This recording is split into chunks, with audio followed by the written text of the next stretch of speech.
right, experienced internet and mail order shoppers know that there's no sales tax if the seller doesn't have a physical store in Arizona.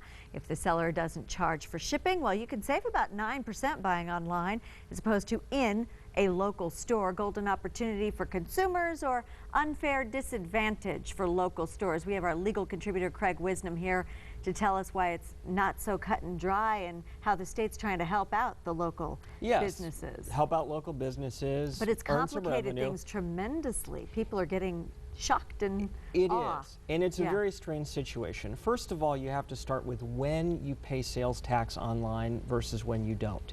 And if you're ordering from a store like a Target or a Walmart or a Best Buy that has stores here, even if you order it online and have them ship it to you, you have to pay sales tax.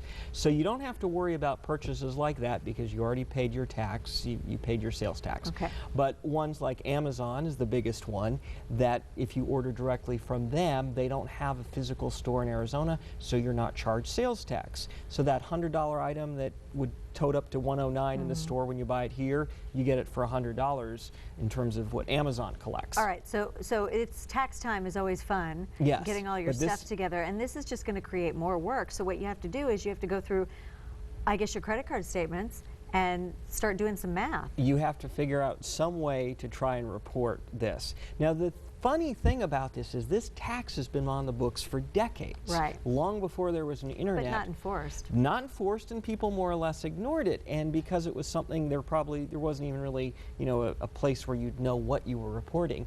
But this year, the big difference is that the Arizona state income tax return has a line on there that says you report all the mail order and internet purchases that you made that you didn't already pay sales tax on there. And it's part of what you have to sign under penalty of perjury and swear that it's correct. Lovely. So you can't just kind of ignore it. You're either lying or you have to find some way to calculate it. All right, and limits to the new reporting. There's some people who get off on this? Or? Well, there are some things that aren't counted, like business, things that used for business, things like prescriptions, eyeglasses. Things you would write off. Exactly. There are some exceptions to this, but generally most of those things, those video games and DVDs and things like that I purchase on there aren't going to be subject to that.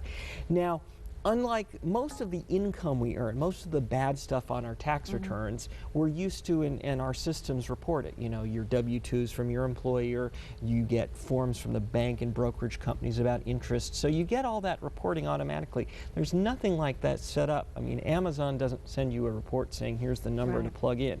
So you either have to go back and figure it all out, or what some of the legislatures that voted for this say is, well, just come up with a reasonable estimate. Just estimate. Yes. Okay. So really, a lot of the benefit in dollars and cents is lost now for shopping online, unless you get that free shipping. Exactly. Now, the legislature is thinking about repealing this. Okay. So it may come to be that next year this isn't an issue, but so far that's not the case. And so, since we don't know, for the last 3 months, you might want to go through your credit card statements and just keep track as you go. Otherwise, you'll do it at the end, or have your CPA do it. Or exactly, because it's a lot to report. All right, and what will make them repeal it? What are they most concerned about? There's just some pressure. People were upset about this. Anytime people are upset about this, the legislature hears about it, and they've gone both ways. They considered maybe they should tax Amazon directly, which would benefit the local retailers. And they tried to do that. And earn money, but not make people report it themselves. That failed. But who knows? That may come back, or they may repeal the use tax entirely. All right, well, this affects all of us. Yes. With credit cards and a computer. Thank you, Craig, for being on. Appreciate it. All right.